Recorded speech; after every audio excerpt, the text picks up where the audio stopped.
day with my face hidden like a common criminal, as I must protect my family, as well as myself, from a tyrannical government that is doing everything it can to silence patriots who believe in the Constitution, the law, and the United States of America as a free republic.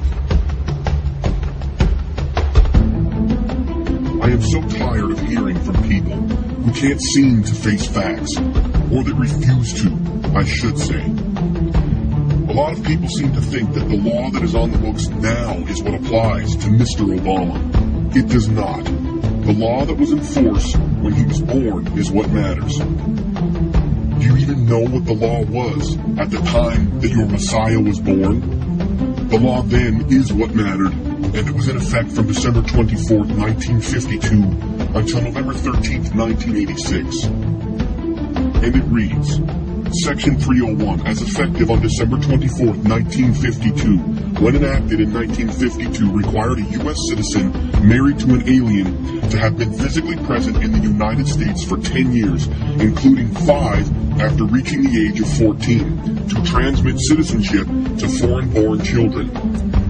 And yes, Mr. Obama is foreign-born, and I will get to that. The 10-year transmission requirement remained in effect from 12:01 a.m. Eastern Daylight Time, December 24th, 1952 through midnight, November 13th, 1986, and is still applicable to persons born during that period. As originally enacted, Section 301 stated, "The following shall be nationals and citizens of the United States at birth. A person born outside the geographical limits of the United States and its outlying possessions of parents, one of whom is an alien, and the other a citizen of the United States, who, prior to birth, such a person was physically present in the United States or its outlying possessions for a period or periods totaling not less than 10 years, at least 5 of which were after attaining the age of 14 years. The link to this law is given in the description of this video, and it's on page 7 of the doc. Here is what the law means. According to the federal law at the time, which is what is applicable to Barry, if you have 2 parents that are American citizens, then you are an American citizen at birth, no matter the birthplace. But if you have only 1 parent who is an American citizen, which is applicable to Barry, then the parent who is the citizen has to have been in the country for 10 years, at least 10 years of residency in the U.S., and 5 of those years have to be after the age of 14. Barry's mother was 18 when she was born. She would have had to have been 19 in order for him to be natural born and eligible to be president.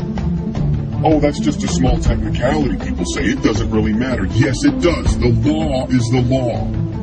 It was the law, and it applied to Mr. Soetoro, or Dunham, or Obama, or Giggles, or whatever his real name is, because no one really knows. We can only go by what he says. He sealed all of his records, all of them. I wonder why he does not want anyone to see his college records. Could it be that he went to school as a foreign student here? Could it? Do you think? He's a fraud, plain and simple. My source for a fictional or non-existent law that many liberals have messaged, commented, and spewed out of their mouths with their talking point brains too smoked up on medical weed to actually research anything, and they state if one parent is a U.S. citizen, then the child is a U.S. citizen, end of story. No, it isn't. Obama was born in Kenya. Mr. Obama himself admitted to being born in Kenya in a debate during his U.S. Senate campaign between himself and Alan Keyes. Keyes faulted Obama for not being a natural-born citizen when he was running for Senate. And Obama quickly retorted, "So what? I'm running for Illinois senator, not the presidency," self-admitting that he was not eligible for the office of president. Secondly, there was an article posted in a Kenyan online newspaper titled "Kenyan-Born Obama, All Set for the U.S. Senate." It was posted in 2004. Links to these articles are in the description as well. Download this info as soon as you get to it, as I am sure that Barry's handlers will have this evidence destroyed as soon as possible.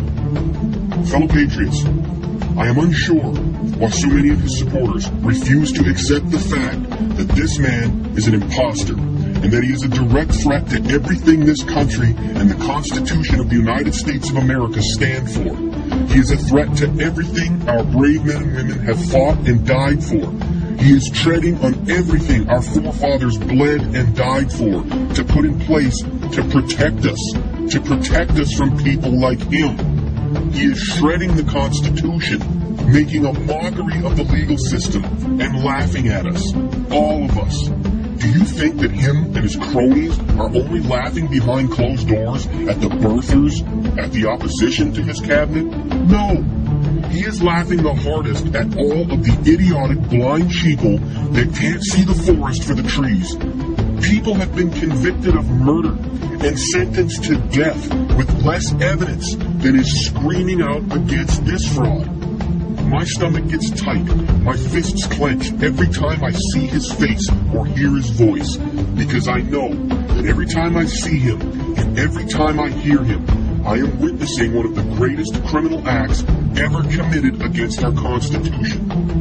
Where are all the self-proclaimed Democratic constitutionalists? Where are you?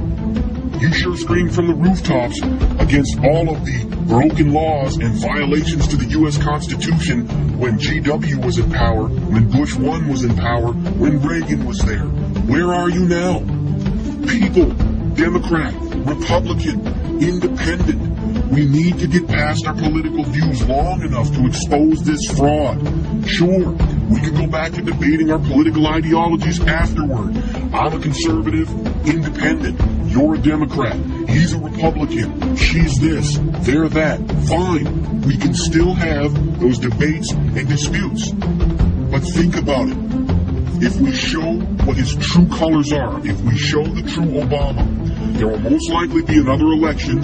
You can come out strong and vote in another liberal, get another Democratic president, one that is legal. I have no problem with the democratic process of voting, the Electoral College, and if a Democratic president gets in the seat who's eligible to sit in the White House, then that's the way it is. That's what the people wanted. When the people seem to want a usurper, a fraud, an imposter, I have a problem with that. We are witnessing such horrific acts against the Constitution, and more importantly, against us, the American people. Stop. Stop looking the other way. The evidence is there. You just need to look. If enough of us scream out, not 400,000, not 500,000, how about 200, 300 million of us? Then they have to listen. They can't turn a blind eye anymore. We need to remove him from office. This is not treason. This is not something that can be construed as a terrorist act. The man is not eligible to hold that seat, and he admitted it with his own mouth. What more do you people need? We could have video of him being born in Mombasa, Kenya, and you would still argue that he's eligible to hold the seat. You need to look at the facts.